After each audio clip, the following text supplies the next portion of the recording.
una temporada aún mejor que la anterior. Regresamos con muchas novedades, como por ejemplo, que estamos en directo en Twitch, además de Spreaker, y volvemos con el espíritu de siempre. Radio a fuego lento, periodismo de largo alcance y recorrido, de contexto y compromiso, desde la periferia sin dejar de mirar al centro, con vocación de ser realmente una alternativa. Tú has hecho posible que lo seamos hasta ahora. Ayúdanos a hacer posible la 8ª temporada. Un año más, bienvenidas y bienvenidos a la República Independiente de la Radio. Hola familia, que quería enviaros este audio para desearos que la vuelta al curro de hoy, bueno, al curro no, que ya sé que lleváis mucho tiempo currando, la vuelta a las ondas hoy, que vaya lo mejor posible, que os he echado mucho de menos, como supongo que todos los que os escuchamos, y nada, eso, desearos que vaya muy bien, mucha mierda, como se dice en estos casos, y adelante, que estoy segura que la temporada va a ser estupenda. Un besito. Besos, Ana, y besos a todos y a todas. Welcome to Carne Cruda, the album. Join us for danger, excitement, innovations. Ya habéis oído lo que está pasando en Afganistán, aunque cada vez menos terminada la evacuación occidental. La última hora es que los talibanes dicen haber tomado la región de Panjshir, la única que les queda por conquistar para tener el control absoluto del país, aunque las fuerzas de resistencia afgana niegan esa información. Vamos a ir más allá de la actualidad para contar la realidad afgana. ¿Por qué ha ocurrido la caída del gobierno y del ejército? ¿Qué han hecho las tropas aliadas en 2 décadas? ¿Qué ocurrirá ahora? ¿Cómo afectará a los afganos y sobre todo a las afganas, a la geopolítica y al yihadismo? Os contamos las causas y las consecuencias, los porqués de una guerra que empezó hace justo ahora 20 años.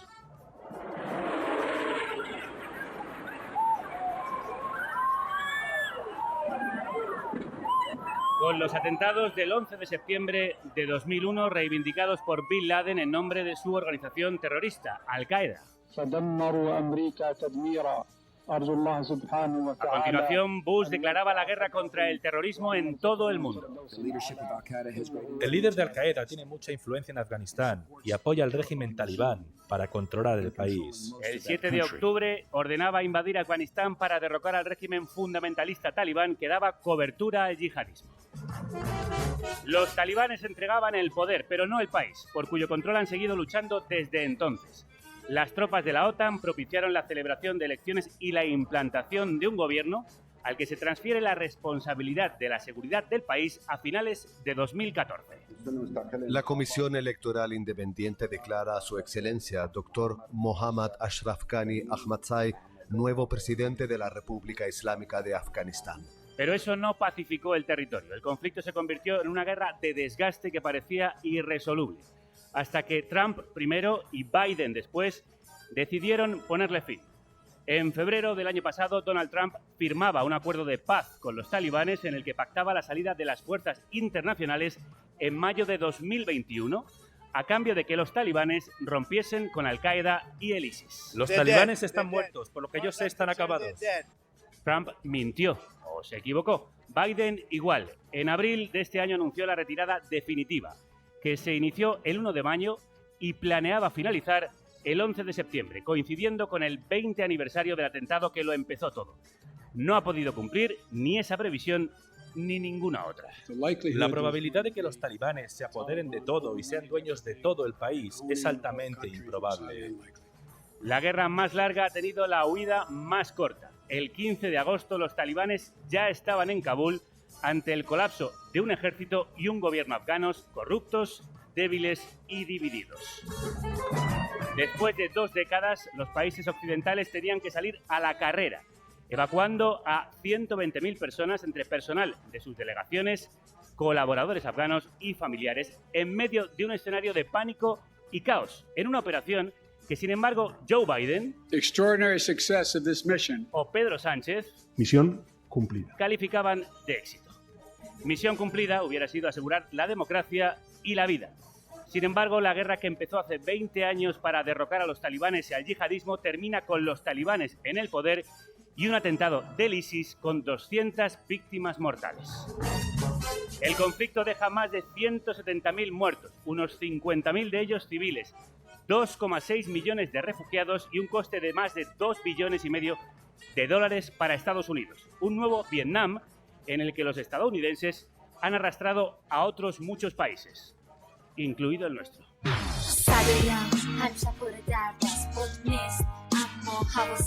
Paradise Sorouri es una de las pocas mujeres raperas de Afganistán y una de las voces que denuncia sin rodeos el machismo brutal en su país. Por eso ha sido amenazada de muerte y tuvo que huir, como tantas personas están intentando hacer ahora.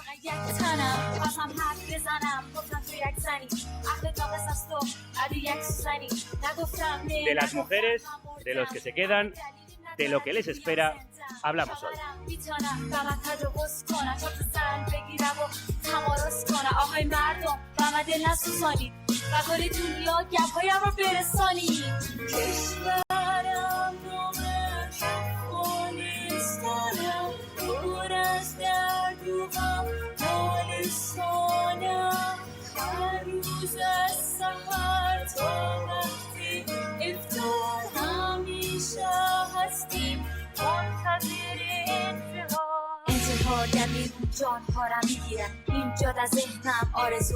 No olvidaremos la imagen del aeropuerto de Kabul, donde la gente se agolpaba en el aeropuerto para salir del país.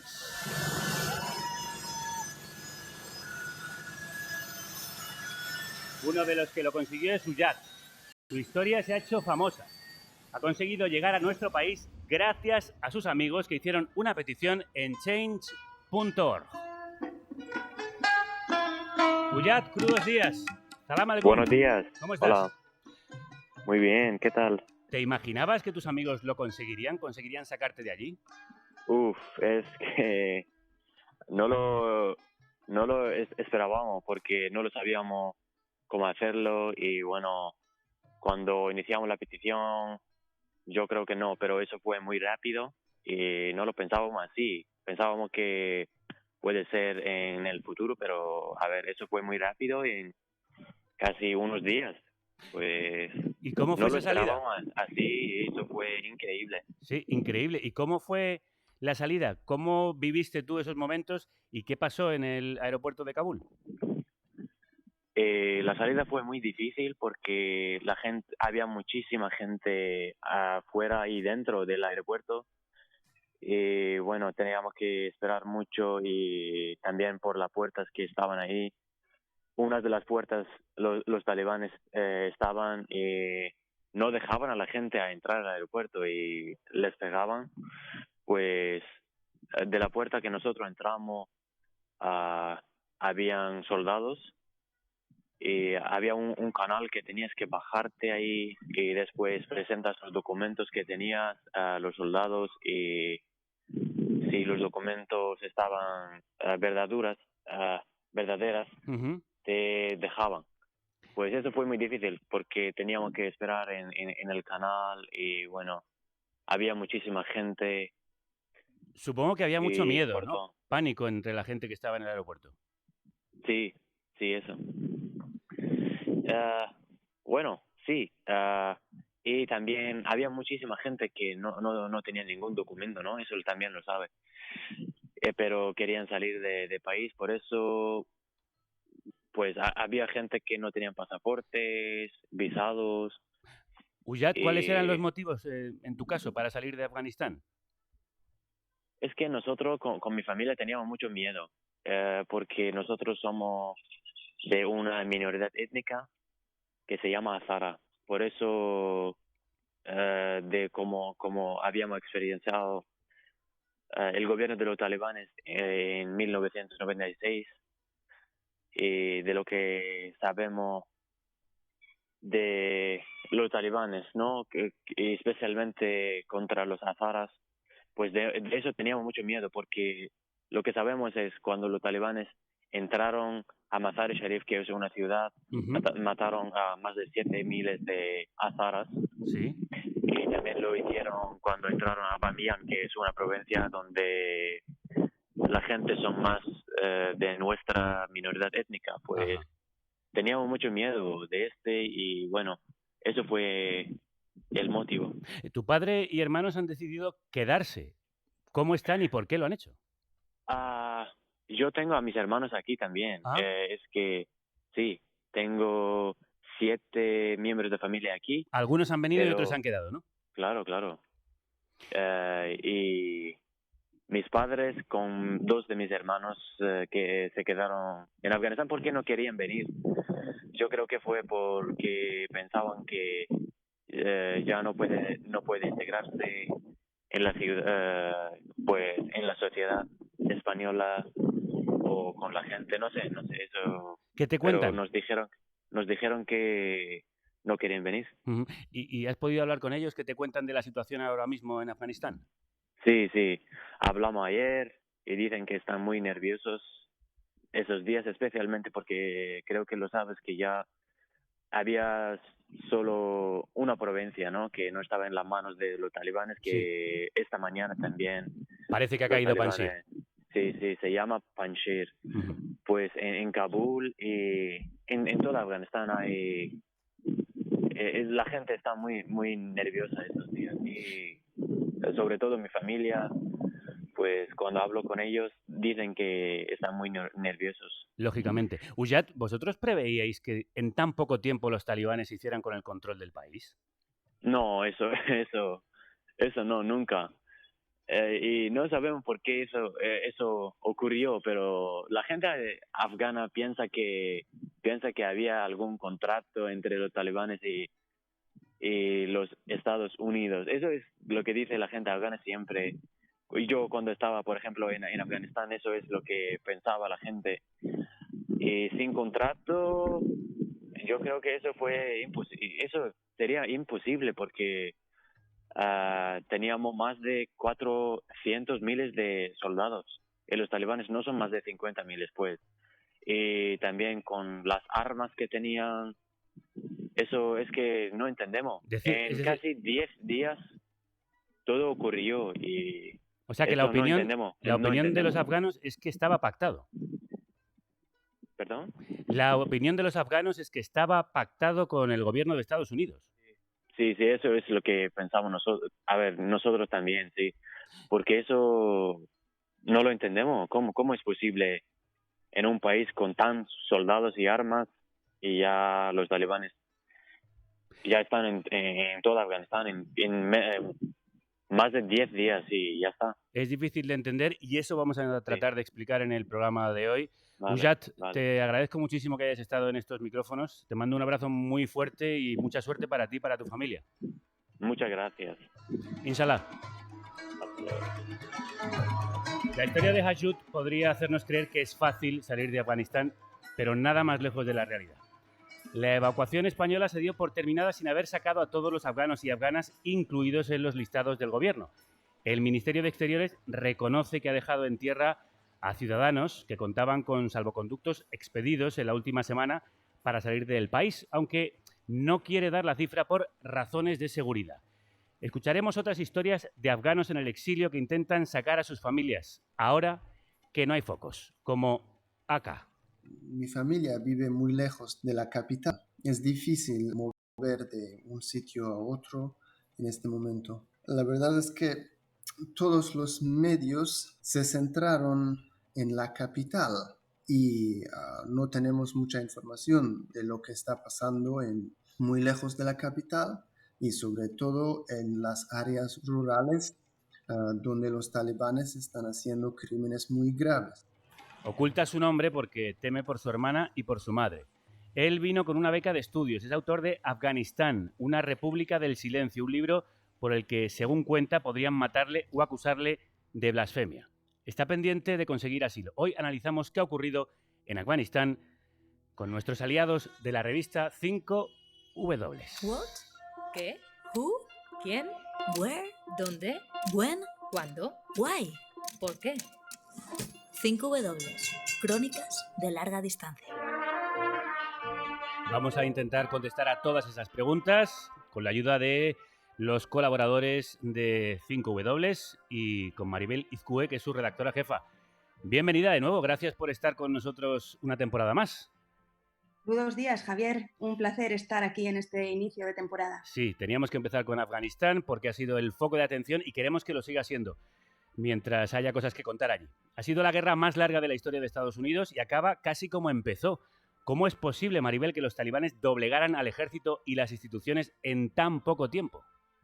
Bueno, en realidad la salida estadounidense no empezó hace semanas, sino años, ¿no? Las operaciones de combate que lideraban las tropas internacionales acabaron en 2014. Entonces, las fuerzas afganas tomaron el liderazgo de las operaciones y en los últimos años ya había muy poca presencia de soldados extranjeros. Pero el anuncio de Biden en abril lo aceleró todo. Los talibanes se enfrentaban a unas fuerzas afganas que estaban desmotivadas, en las que había muchísima corrupción y que tenían un índice de deserción altísimo. Y los talibanes en realidad tenían un plan muy bien diseñado, ¿no? Que les permitió tomar pasos fronterizos y puestos de control que eran clave. Entonces las provincias fueron cayendo como si fueran fichas de dominó en muy pocos días. En 5W habéis publicado un especial que bucea en la historia de Afganistán y los porqués de este conflicto. Sí, eso es, porque lo que ha pasado en Afganistán en las últimas semanas no se puede entender sin saber lo que ha pasado en los últimos 20, 30 o hasta 40 años en este país. Es un bucle de guerras en el que la gran perjudicada ha sido, como siempre, la población afgana. Hay lugares que no se pueden describir porque no pertenecen a este mundo. Son un limbo atrapado en el tiempo, marcado por contiendas infinitas y guerreros pseudo-inmortales, con gentes tan ancladas a la vida como esas banderas funerarias que ondean sobre las tumbas afganas, firmes e inamovibles frente a la fuerza del viento del destino, el mismo que mueve las cometas de colores en el cielo de Kabul. Tierra de poetas, sufíes en trance, viajeros y comerciantes, señores de la guerra, traficantes de opio y mujeres tan fuertes como bellas que viven aisladas tras sus montañas gigantes, parapetos construidos a base de sangre y poemas. Todo eso es Afganistán.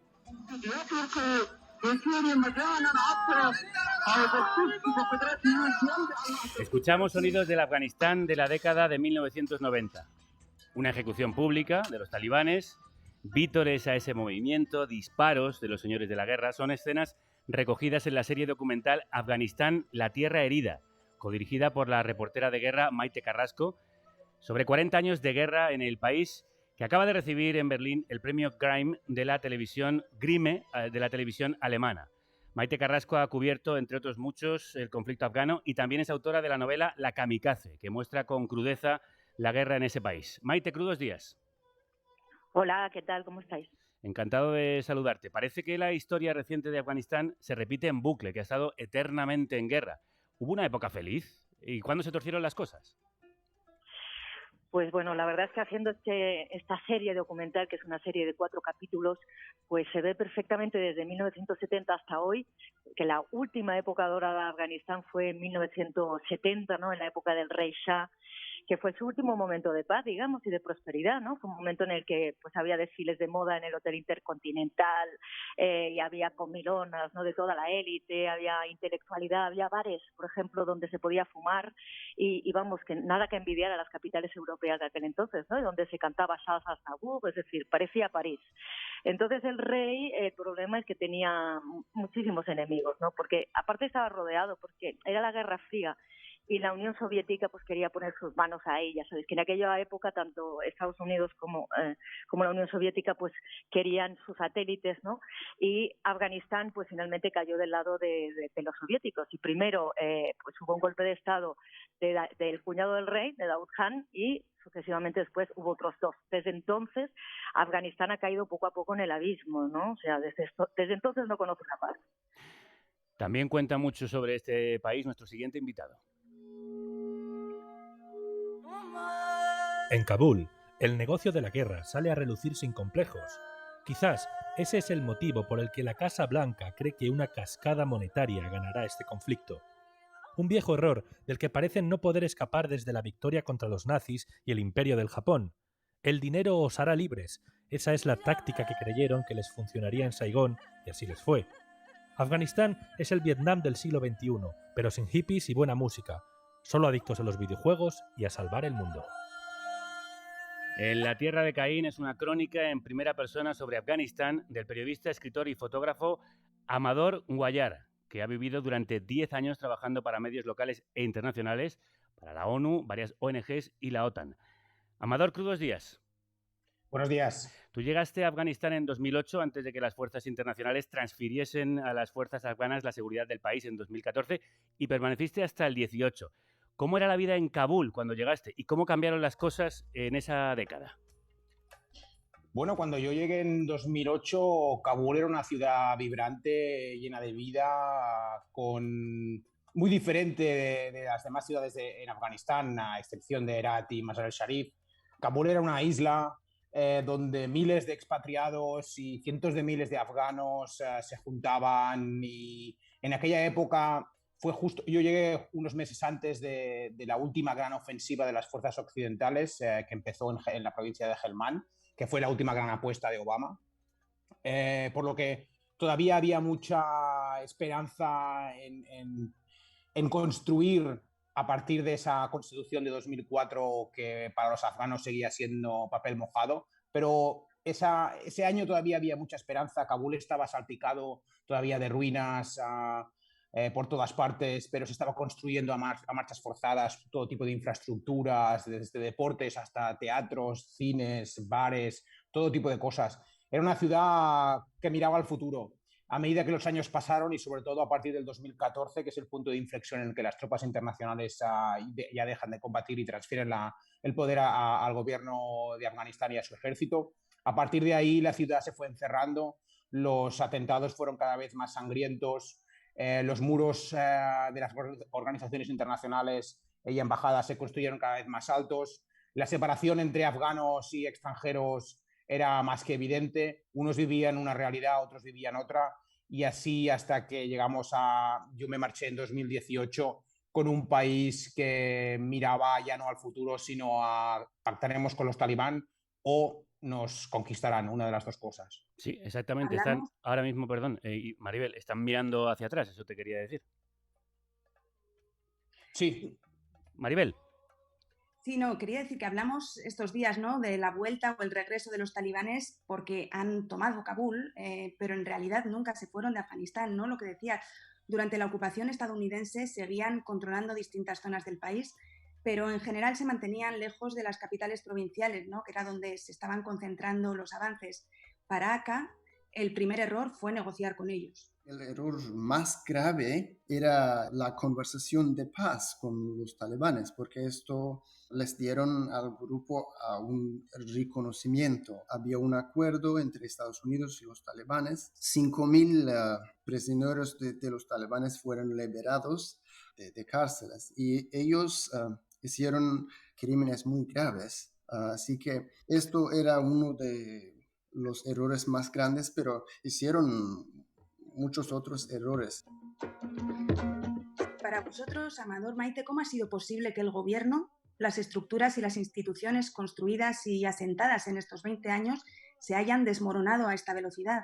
Empezamos por ti, Maite.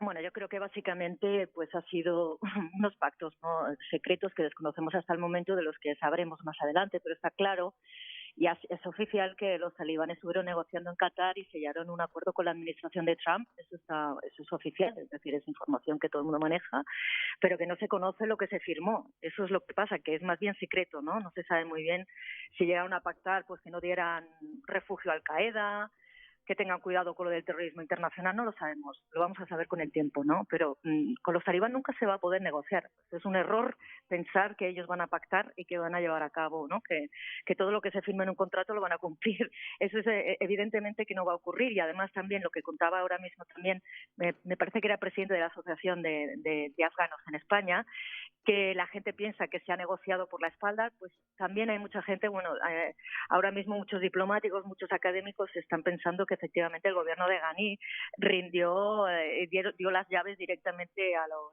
talibán, pues pactando también bajo cuerda y saliendo del país de forma como salieron, entre abrazos y, bueno, como se hace a la afgana, ¿no? Pues sencillamente como un pacto de caballeros a la asiática y rindiendo las llaves de la ciudad y de todas las ciudades sin derramar una gota de sangre. Entonces, lo que está muy claro, yo creo, es que los talibán no van a cumplir si ha habido algún acuerdo y que esta caída, desde luego, ha tenido ayuda desde el exterior, sobre todo en inteligencia, en táctica, en logística, con todos los movimientos yihadistas que han podido ayudar y de la mano de Al-Qaeda, por supuesto. Amador, ¿estás de acuerdo con esta visión? ¿Cómo es posible que un ejército de 400.000 elementos caiga ante 50.000 talibanes? Estoy completamente de acuerdo con Maite. Aquí hay algo que no se nos está contando. Desde que cayó, yo sigo analizando, desde que Afganistán cayó, yo sigo analizando y hablando con mis fuentes y cada vez tengo más claro que el pacto que hizo el secretario de Estado de Trump, Pompeo, en Doha con los talibanes no fue un pacto, sino fue una rendición. Hay una letra pequeña de la que todavía no sabemos nada, pero con el tiempo seguramente sabremos algo, en la que seguramente se especificaban los pasos de esta caída. Yo creo que con la fuerza que tenían los talibanes y la fuerza que tenía el ejército que acabas de decir ahora tú muy bien, se podría haber aguantado el país, pero los talibanes también han estado pactando con las fuerzas locales y provinciales después del circo y de la ficción que fueron los pactos de Doha. También coincido en que esta guerra es una guerra proxy que se llama de un país vecino, de Pakistán, que es quien ha ganado la guerra. De hecho, el jefe del servicio secreto pakistaní, Faiz Hamid, está ahora mismo en el Kabul Sirina, que es el hotel de 5 estrellas de Kabul, hablando sobre esta formación del gobierno talibán. Según me informan mis fuentes en Afganistán, también ha estado monitorizando el asalto contra el Panjshir y está allí para organizar las fuerzas talibanes y asegurarse de que los Haqqani, que son los hombres a los que él controla, el grupo terrorista más sangriento del mundo, tienen su papel importante dentro del gobierno.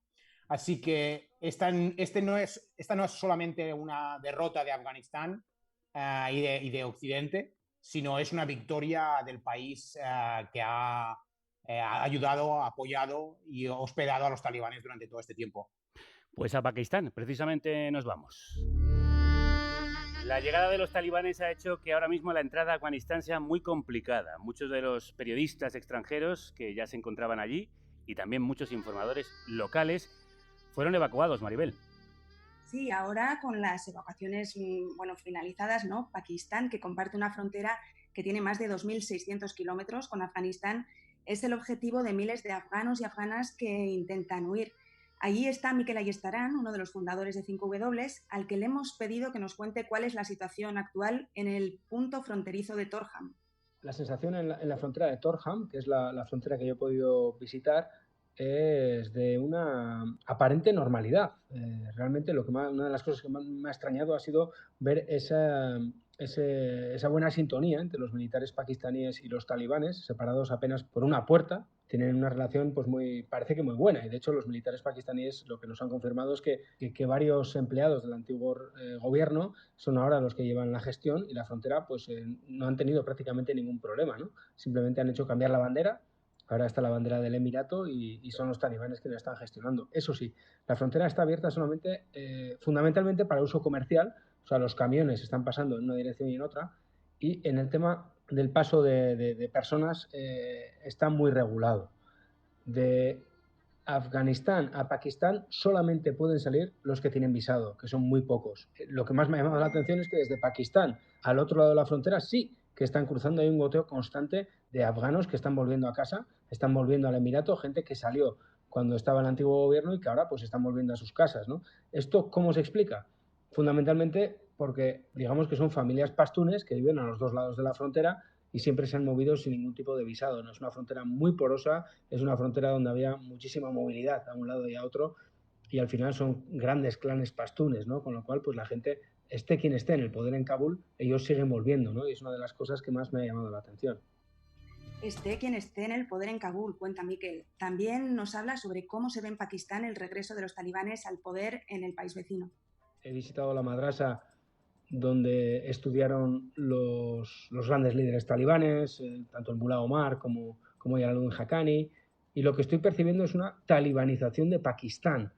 Sobre todo, por ejemplo, en la Mezquita Roja llegaron a izar la bandera del Emirato inmediatamente la policía la quitó, pero hay, digamos, un deseo de seguir ese modelo abierto por los talibanes, ese deseo de pedir que se extienda la imposición de la Sharia a Pakistán, ¿no? Y ven la Sharia como la solución a todos los problemas y a todas las injusticias que hay en este país. Sí, sí, digamos que se ha convertido en una especie de foco, de llamada, ¿no? Ver que los talibanes han tenido éxito va a ser no solamente en Pakistán, sino en otros lugares, va a servir para que los grupos islamistas más radicales pues apelen, ¿no?, a la fórmula empleada por los talibanes, ¿no? ¿Y podría replicarse la victoria de los talibán en Pakistán? Son fenómenos muy difíciles de comparar, ¿no? Los talibanes, ellos quieren y sobre todo se cierran mucho las fronteras de Afganistán, ¿no? Han conseguido lo que ellos querían, gobernar el país, pero no tienen un proyecto más allá de las fronteras de Afganistán. Y esa es la gran diferencia que tienen, por ejemplo, con el Estado Islámico, ¿no? Que ellos apelan a un sistema, digamos, de islamización mundial, ¿no? Los talibanes no. Los talibanes quieren gobernar en Afganistán, lo han conseguido y ahora además pues están haciendo ciertas concesiones, ¿no? Por lo cual, pues los sectores más radicales, como pueden ser los sectores pues, más vinculados al grupo yihadista Estado Islámico, les tienen un poco en el punto de mira, ¿no? Como diciendo que han negociado con Estados Unidos, ahora están negociando con China, están negociando con Rusia, con diferentes países, ¿no? Y eso es algo que, por ejemplo, el Estado Islámico pues no lo ve con buenos ojos. Es importante subrayar esto, ¿no? Las diferencias entre los talibanes y Estado Islámico. El Estado Islámico del Jorasán, que fue el que reivindicó el atentado de hace 10 días en el aeropuerto de Kabul, ve a los talibanes como una rama más moderada dentro del yihadismo, una rama que ha negociado con Washington y que, como dice Miquel, busca establecer relaciones con otros países, y esto el Estado Islámico es algo que ve como una traición. Gracias a Miquel Ayestarán, como siempre, por su crónica tan bien centrada, tan bien focalizada. Maite, ¿tú crees que es creíble ese giro moderado de los talibanes? Bueno, no lo creo. Yo creo que no va a haber giro de talibanes. Hay ahora mismo lo que hay es una propaganda para parecer que son distintos y que son una nueva generación. Pero en absoluto, ¿no? No nos equivoquemos. Son, bueno, quizá los hijos de los talibán que vimos en 1996, pero un poco más modernos en el sentido de que va a haber móviles y va a ser imposible controlar los móviles y las imágenes que salgan desde allí, pero el miedo y el terror que van a imponer va a ser el resto, es decir, la gente se va a autocensurar, ¿no? Son los mismos talibán y con la misma amistad que tenían con Al-Qaeda. De hecho, la gente está enviando vídeos de miembros de Al-Qaeda que hace 20 años que estaban fuera de sus casas en el exilio, que están regresando a sus hogares, ¿no?, ante el aplauso de los guerrilleros que hay en la calle. Y bueno, lo que a mí me produce más miedo y temor, digamos, es que estos talibán no están unidos. Es decir, vamos a ver qué va a ocurrir, porque sí, Pakistán piensa que puede controlar las cosas, pero el otro día recibí un mensaje de Margot, una francesa que está allí trabajando, Margot Ben, y explicaba a través de una conferencia, lo decía el animador de la conferencia, Visa pour l'Image, que ella estaba en una calle de Kabul y que el de la calle le había dado una paliza a su traductor, y le habían dicho que allí no podía grabar. Ella dijo que tenía permiso, pero le dijo el del checkpoint, le dijo, bueno, es que en esta calle mando yo y me da igual lo que diga el que está en el palacio, ¿no? Si este es el principio, vamos a ver qué va a ocurrir a partir de ahora, ¿no? Si se va a poder controlar y si este talibán va a ser un gobierno talibán unido, que lo dudo mucho. Y sobre todo tiene la ayuda de Al-Qaeda detrás, pero también está Daesh presente y va a estarlo más con atentados y con presión para luchar ahí, Islam contra Islam, Al-Qaeda contra Daesh, por el control de la zona. Sí, en esta situación la ONU calcula que 500.000 de afganos y afganas podrían huir de aquí a final de año a los países vecinos, ¿no? En Pakistán viven ya más de 1,5 millones de refugiados afganos y más de 700.000 en Irán. ¿Están dispuestos estos países a acoger más refugiados de Afganistán? ¿Qué pasará con esas personas, Amador? Bueno, pues nada bueno, porque las perspectivas son bastante malas. Europa ya se ha cerrado a cal y canto. Tanto Irán como Pakistán tampoco quieren recibir a muchísimos refugiados afganos. Hay que contar que ya tienen a cientos de miles de refugiados de este conflicto y del anterior. Además, que tampoco podrán evitarlo porque la frontera afgana e iraní con Afganistán es bastante porosa, aunque hay una parte que está ahora vallada. Yo creo que el peor escenario en el que nos podemos encontrar, aparte de lo mucho que van a sufrir todos esos afganos refugiados, es que los van a utilizar como medida de presión hacia Europa los que consigan llegar a Turquía, o esos mismos países que van a recibir dinero de Europa para acogerlos, los van a presionar abriendo la puerta o no para que vengan hacia Europa y para que nosotros nos pongamos de rodillas y hagamos siempre lo que ellos quieran. Es decir, que los talibanes no solamente tienen el mango del país ahora mismo, sino que gracias a su socio pakistaní tienen el mango de controlar una oleada migratoria que puede ser devastadora en Europa. Y eso nos dice mucho más de que la derrota de la República Afgana y de sus socios occidentales no se ha acabado con la caída de Kabul. Sí, recordemos que los años de la guerra en Afganistán también han dejado miles de afganos y afganas bloqueados durante meses e incluso años en lugares como la isla griega de Lesbos, esa cárcel natural europea. Algunos países europeos ordenaron en los últimos años deportar afganos a Kabul bajo el argumento de que ya era un lugar seguro, en procesos que ahora se han tenido que paralizar. Hablemos de las mujeres. Este fin de semana veíamos imágenes de mujeres protestando en Kabul para reclamar a los talibanes sus derechos y la participación en un futuro gobierno de Afganistán. Las mujeres son sin duda las grandes perdedoras y perjudicadas ante la nueva situación. Maite, ¿qué futuro les espera? Bueno, pues yo creo que el futuro es la resistencia para las mujeres en este momento. Yo creo que la mujer afgana ha tenido que adaptarse de una forma doble, ¿no? Digamos, a las circunstancias históricas de Afganistán. El último momento, como decíamos al principio, de la época dorada que tuvieron de libertad fue en la época del rey Shah, en los años 70, y después con la ocupación soviética también tuvieron, pues podían estudiar, ¿no? Tenían momentos de, no había velo, podían trabajar, es decir, había libertad e igualdad, ¿no? Fue solo después con la guerra civil donde sufrieron muchísimo, porque aparte de las violaciones, porque fueron violadas muchísimas mujeres en esa época, los mujahidín ya eran peor que los talibán casi, ya querían, o sea, había una radicalización muy grande y un encierro de la mujer y, bueno, un recorte de sus derechos fundamentales con los mujahidín. Y después con los talibán, pues peor que peor, ¿no? O sea, ya en casa y a cero, ¿no? Todos sus derechos. Entonces, ahora lo que pasa es que tienen que volver a luchar, pero son mujeres, pues, que generación tras generación tienen esa fortaleza, esa dureza, ¿no? Esa resiliencia del pueblo afgano y especialmente la mujer. Y yo creo que en este momento, como agente de paz, van a ser las que van a salir a la calle, van a luchar, van a alzar la voz, van a ser agentes de cambio, pues como han podido serlo en otros momentos, y las garantes de que las chicas estudien y las mujeres estudian, ¿no? Desde aquí. Y, por ejemplo, en Europa estamos impulsando, pues, no sé, en las universidades que haya cursos online, másters, todo tipo de ayuda para que las afganas sigan estudiando y no se queden, ¿no?, sin escolarizar y sin educación. Afganistán queda ahora a merced de las luchas de poder internas y las ansias de influencia y poder de Pakistán, como estamos contando y como tú escribes, Maite, en tu ensayo para 5W. Te preguntas también si terminarán alguna vez las guerras en esta tierra herida. Inshallah, pues que así sea, ojalá que terminen. Gracias por haber estado con nosotros, Maite. Maite Carrasco, un abrazo muy fuerte. Un abrazo, Javier.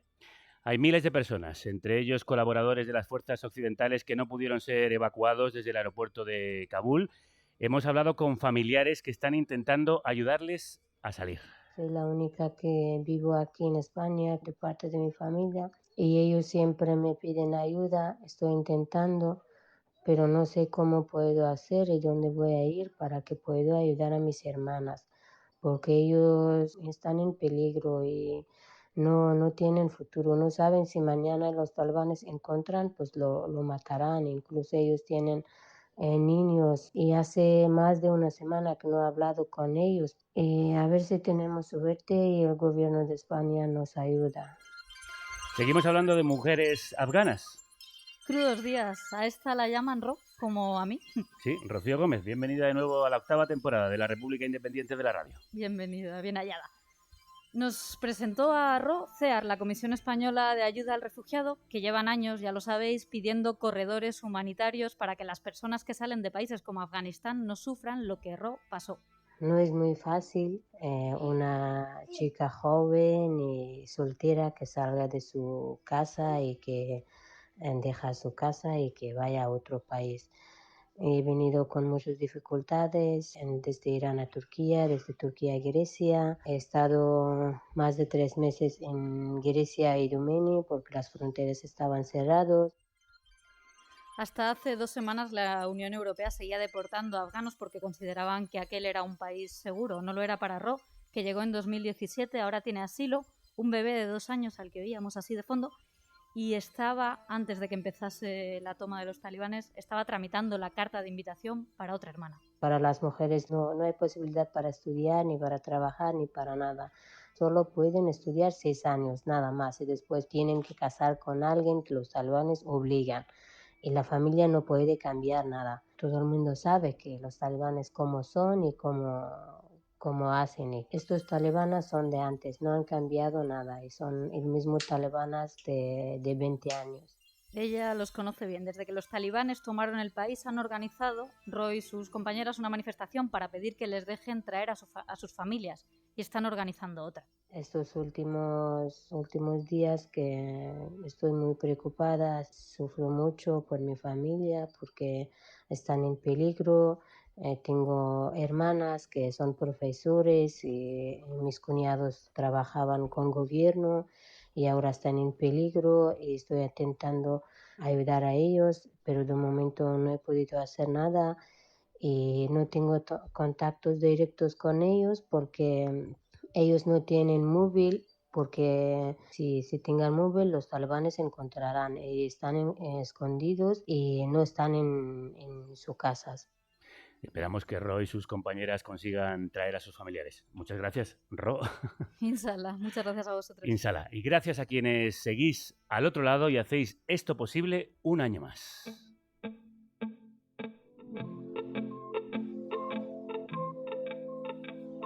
En la periferia brillante de una galaxia mediana. Tú has hecho posible el primer programa de radio en este país financiado por sus oyentes. Tú has hecho posible el trabajo de un equipo de 10 personas y una veintena de colaboradores. Tú que vienes a rondarme,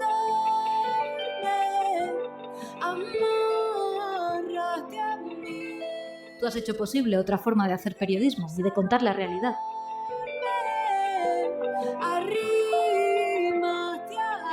Tú has hecho posible un programa sin emisora, una radio en la que tú eres la antena. Tú has hecho que no caigamos ni decaigamos durante 7 temporadas. Vamos a por la 8ª. Ayúdanos a hacerla posible. Carne cruda. Si seguimos aquí, es por ti, es por ti, es por ti. Donde flota nuestro diminuto.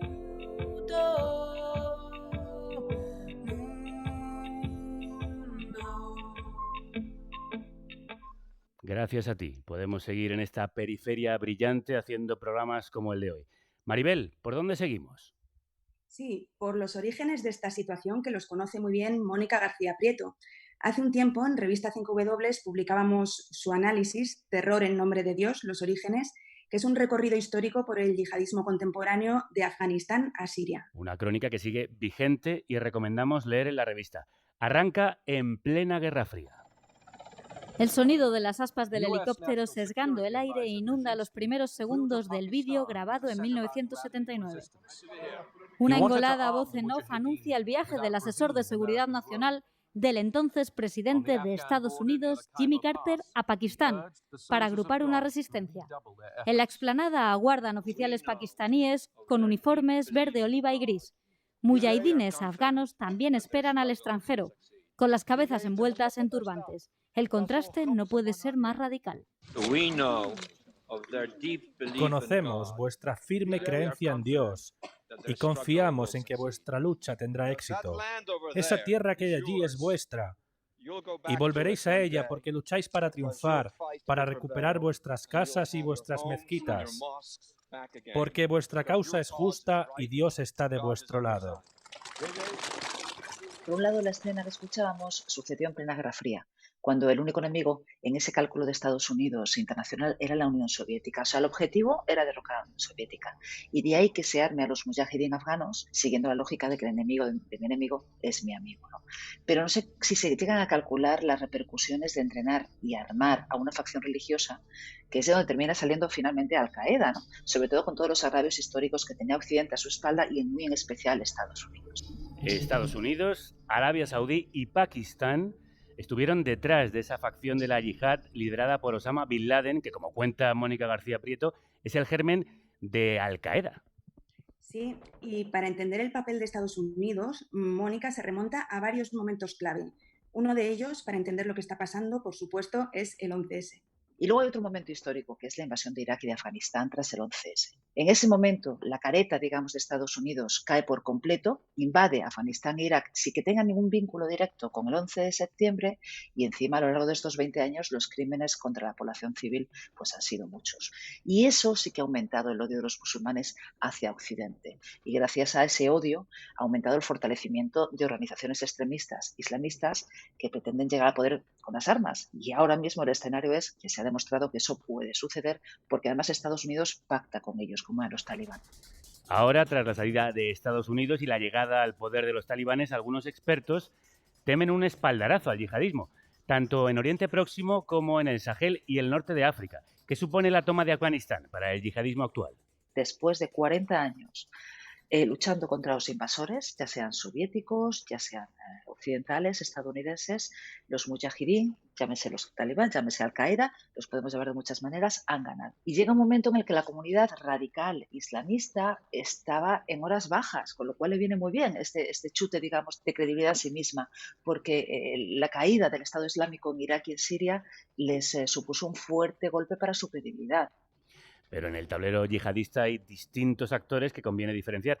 Por eso también recomendamos leer el diccionario para entender la yihad en la revista 5W. Sí, Al-Qaeda se extinguió y, como decíamos, hoy los talibanes son enemigos declarados de Estado Islámico de Jorasán y es mutuo, ¿no? Es la rama de Estado Islámico que reivindicó el atentado del día 26 en el aeropuerto de Kabul. ¿Qué papel puede desempeñar este grupo en esta nueva era afgana? El problema con el Estado Islámico de Jorasán es que ahora mismo también ha encontrado otro filón para reafirmarse. Para ellos, desde su punto de vista, no solamente están combatiendo contra Estados Unidos, sino también están combatiendo contra los talibán que han llegado a un acuerdo con Estados Unidos. Porque hay que entender que los talibán no han tomado violentamente el poder, como parece, según escuchamos en los medios de comunicación. Los talibán llevan negociando años con Estados Unidos mediante Qatar, abrieron una embajada en Qatar y se ha cedido el poder a los talibán. No ha habido una conquista por las armas, no ha habido una ofensiva. Es imposible que Estados Unidos no supiera el escenario en el que se iban a encontrar una vez que se retiraran. Dicho esto, el Estado Islámico de Jorasán lo que precisamente encuentra la ventana de oportunidad de promoverse como el más puro, digamos, de los movimientos armados islamistas en la zona. Y ante este complejo escenario le preguntamos a Mónica cómo será el futuro de la región. El vacío de poder que ya dejó Estados Unidos en Oriente Próximo se ha trasladado a Asia Central y lo va a recuperar Rusia y China. Y en este caso, además, hay dos agentes internacionales que están adoptando una fuerza, que son Qatar, como decíamos, y Turquía. Qatar y Turquía ya están negociando hacerse cargo ellos del aeropuerto de Kabul, en alianza, evidentemente, con los talibán. Ninguna evacuación se ha movido sin la autorización de Qatar.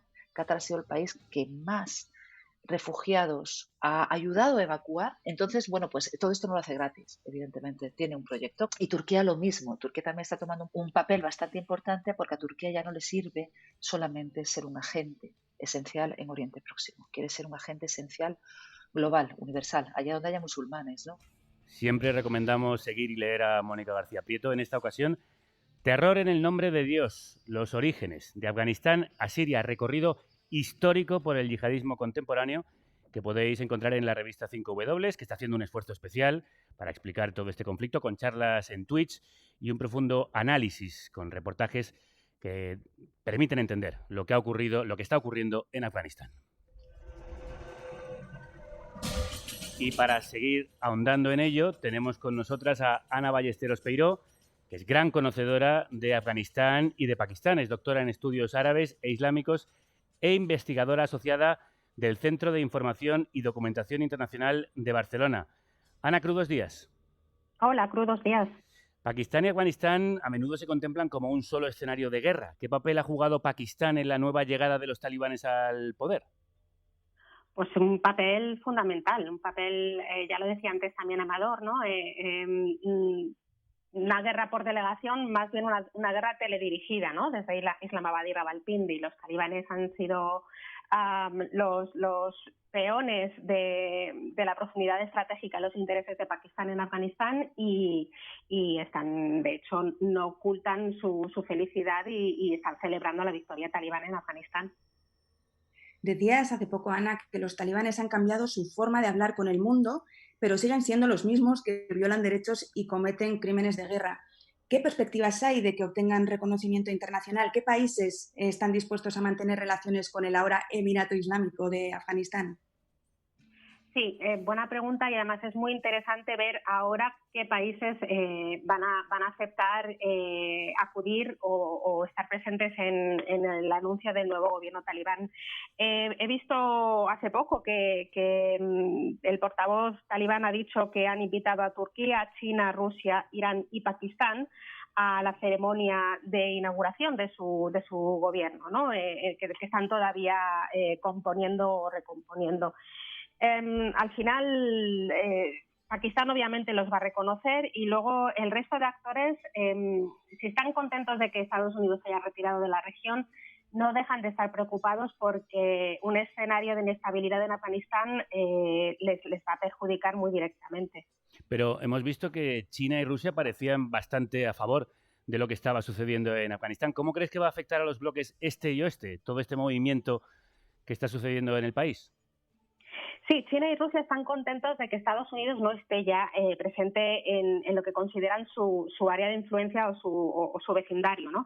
Pero los dos no van a ocultar de ninguna forma que están preocupados. A los dos no les gustan los talibán, es decir, ellos no están contentos con la naturaleza de este futuro gobierno. No hay que olvidar que China teme inestabilidad en la provincia de Xinjiang, y Rusia teme que la inestabilidad que pueda llegar a través de las 5 repúblicas centroasiáticas. Entonces, en ese sentido, es difícil saber qué va a pasar, porque en esta situación es relativamente nueva. Al fin y al cabo, el gobierno talibán anterior solo fue reconocido por 3 países y este parece que será reconocido por más países. Ellos están trabajando precisamente en eso.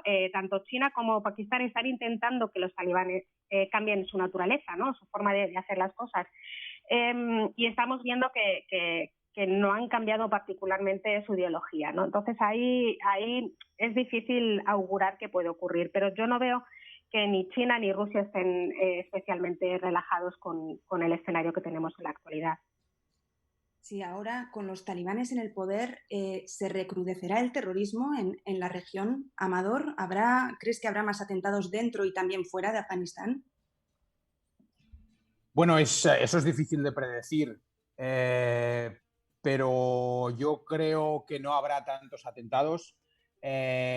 Después de estudiar a fondo y durante años sobre el terreno las actividades de Estado Islámico de Khorasán en Afganistán, tanto mi conclusión, basada también en conclusiones de diversas fuentes de inteligencia, es que ese Estado Islámico está controlado por la red Haqqani, que tomó el control en 2020, después de que el Estado Islámico original que llegó fuese destruido completamente o casi completamente. Entonces yo no preveo que haya muchos atentados de ese Estado Islámico, aunque se utilizará.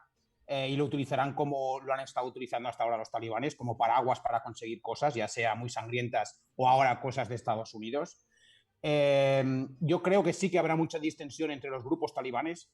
Hablamos de ellos como un grupo compacto y no lo son. Hay muchas escisiones talibanes, hay muchos tipos de comandantes. Algunos han estado combatiendo durante años aislados en sus propias zonas y quieren su propio poder.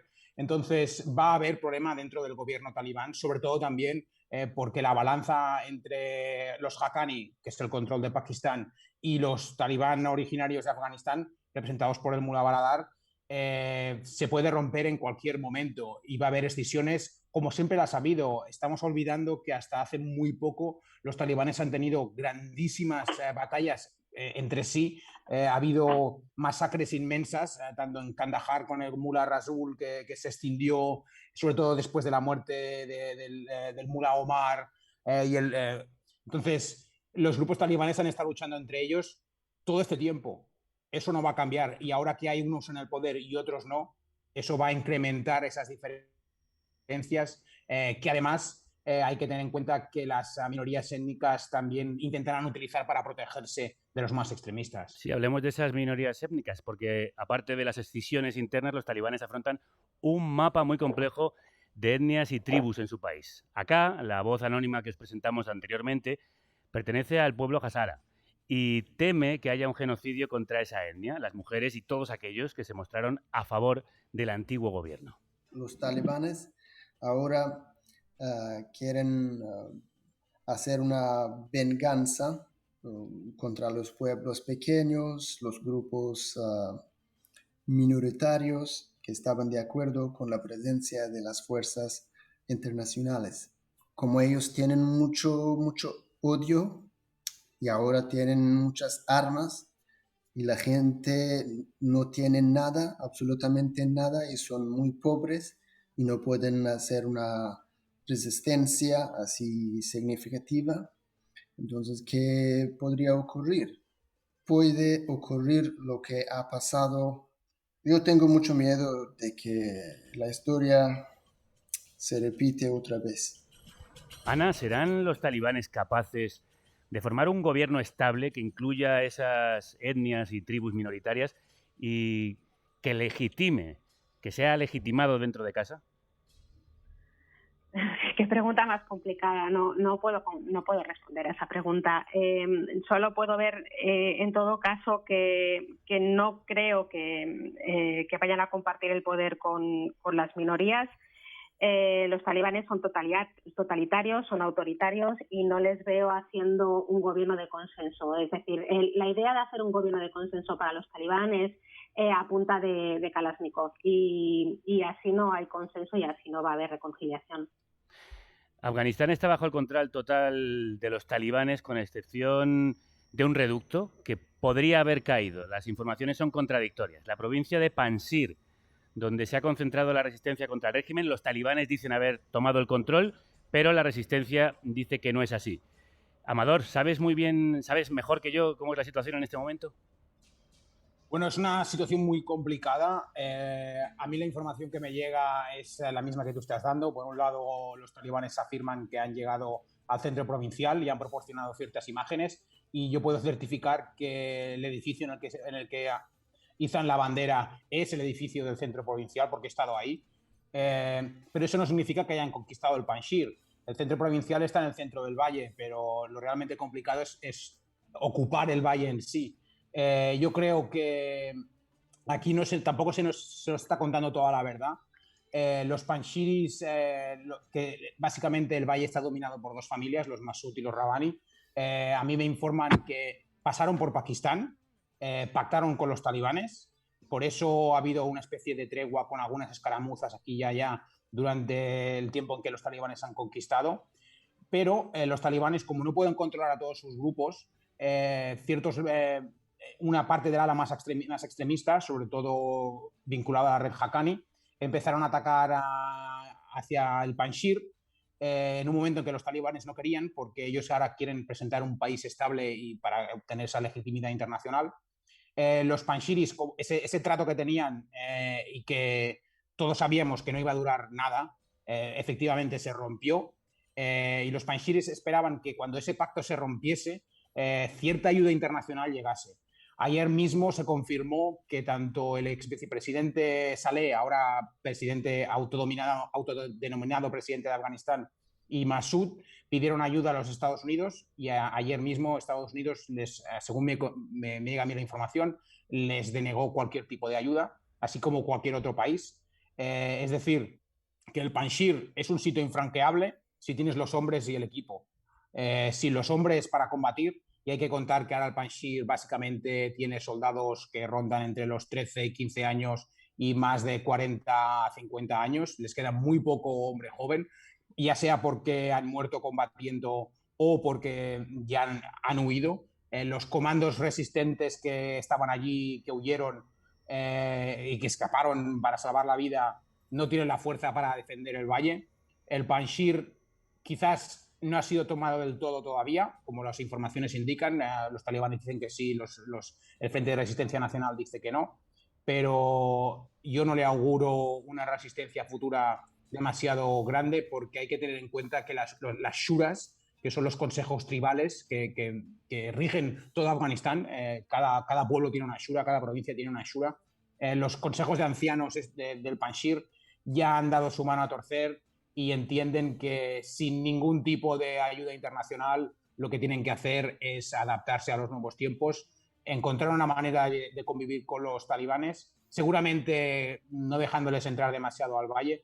Y hay que tener en cuenta que la sociedad panjshiri es también una sociedad extremadamente tradicional. Allí los burkas se ven por todas partes, con o sin talibanes. Las mujeres tampoco tienen muchísimas garantías de futuro. Es decir, que así como se nos presentan como los salvadores de unos valores republicanos islámicos afganos, durante la república en sí, los panjshiris iban al margen. Por ejemplo, está el caso del entrenador, del presidente de la Liga de Fútbol de Afganistán, que violó a un montón de mujeres de la sección femenina y que en vez de ser ajusticiado con pena de prisión, escapó y se escondió en el Panjshir, y ahí está, y ha estado protegido por los panjshiris, ¿no? Entonces, la conclusión a la que llego es que quizás haya sectores que aguanten en ese valle, pero la victoria talibana y del Emirato ya es casi completa, y sin ayuda internacional no hay nada que hacer. Sí, luego, bueno, la mayor parte de la población de Afganistán, creo que cerca de un 60%, tiene menos de 25 años, ¿no? Y eso significa que en las grandes ciudades, ¿no? En Kabul y demás, no han vivido prácticamente el anterior régimen talibán, ni saben en primera persona de personas como el Mullah Omar. Pese a todas las dificultades que han vivido en los últimos años, Ana, ¿tú crees que van a renunciar este sector de la población a las libertades con las que han crecido, o es posible que se geste una resistencia? Complicado. No creo que se adapten a la idea que tienen de gobierno los talibán, dado que ya hemos visto que por lo que llevan desde que tomaron Kabul no han cambiado demasiado. El tema de la resistencia no sé cómo se puede gestar. Sí que es cierto que yo pediría que no hubiera más resistencia armada. Es decir, Afganistán ya ha tenido demasiados años de guerra. La resistencia tiene que hacerse por otros medios. Y entonces, yo sí que veo posible y además deseable que la población, que a los talibán les cueste gobernar y les cuesta imponer su visión de forma como lo hicieron en los años 90, ¿no? Y que la población resista, como están haciendo muchas mujeres que se están manifestando, ¿no? Y que están reclamando sus derechos. Es decir, al final los talibán van a ver que va a ser complicado gobernar a la fuerza, como lo hicieron entre el 96 y 2001. Y que van a tener que amoldarse sí o sí, porque este Afganistán, por poco que haya cambiado, ha cambiado algo. Y porque además los talibán tampoco quieren estar aislados como estuvieron en el pasado, ¿no? Y si quieren el reconocimiento, no sé si internacional, pero sí al menos de unos cuantos actores como China, por ejemplo, van a necesitar cambiar ciertas cosas. China está presionando, si quieren que lleguen fondos, si quieren ayuda, porque Afganistán va a seguir dependiendo económicamente del exterior. Si quieren eso, van a tener que modificar determinados comportamientos. Y ahí es donde yo veo que hay una resistencia posible, la de intentar conseguir los mayores derechos a través de esta resistencia de forma civil, ¿no? Ayudar a esa resistencia, que los medios internacionales sigamos poniendo el foco en Afganistán, una vez pasada esa ola de la evacuación. Ana Ballesteros, Amador Guallar, ha sido de verdad un placer escucharos. Hemos aprendido mucho con este recorrido que nos habéis hecho por Afganistán. Un abrazo muy fuerte. Gracias. Igualmente, muchas gracias. Un placer. Y Maribel Izcue, mil gracias por este completísimo y necesario análisis de 5W que podéis completar, valga la redundancia, en la revista. Creo que no podía haber habido mejor inicio de temporada que el programa que nos habéis ayudado a preparar. Hasta el mes que viene. Muchas gracias, Javier. Muchas gracias. Hasta el mes que viene. Un programa especial en el que también han colaborado intensamente Rocío Gómez y Violeta Muñoz del equipo de Carne Cruda. Nació en Marsella, pero creció en Beirut. Se llama Lim Fatou y en los escenarios Malika, que en árabe significa reina. En 2009, con solo 16 años, se convirtió en referente del rap femenino en árabe gracias a un tema contra el machismo y la frustración en la que viven las mujeres en las sociedades árabes, cristianas y musulmanas.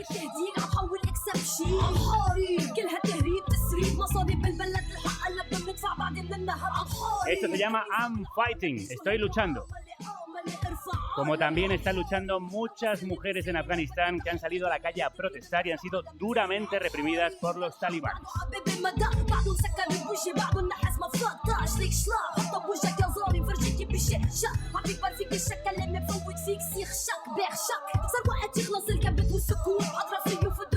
El desastroso fin de la guerra de Afganistán ha puesto el foco en un problema que existía y seguirá existiendo. Un problema en el que estamos implicados, la crisis de los migrantes y los refugiados.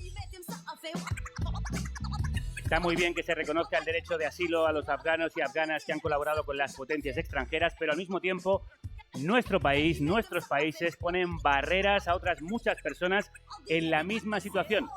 Levantan no solo muros físicos, también burocráticos para faltar a su obligación de dar refugio. Este verano el gobierno español del presidente Sánchez y el ministro Marlaska expulsaron ilegalmente a los menores que cruzaron a Ceuta en la crisis con Marruecos. Miles de personas están muriendo en el Mediterráneo, la mayor fosa común del mundo en la actualidad, mientras Europa solo invierte en mantenerlos a raya, dejándoles en manos de las mafias y abocándoles a las rutas más peligrosas. El migratorio es el mayor reto que tienen nuestros países. No podemos externalizar eternamente el problema porque está y estará también en nuestras fronteras. Si sabemos integrar, desintegraremos los discursos de odio. Si no, nos estallarán en la cara. Suerte y fuerza a esas mujeres y hombres que luchan en Afganistán y en todo el mundo por sus derechos y libertades. Nosotros hemos vuelto a la lucha sonora de cada temporada. Mañana os contamos por qué la luz sube tanto y qué se podría hacer para evitarlo. Porque si quieren, pueden. Bienvenidos, bienvenidas de vuelta. Es un gusto teneros otra vez ahí, en Spreaker, en Spotify, en iVoox, en Twitch, que hemos estrenado hoy, y en todas las plataformas en las que nos seguís. Os espero mañana. Que la radio os acompañe.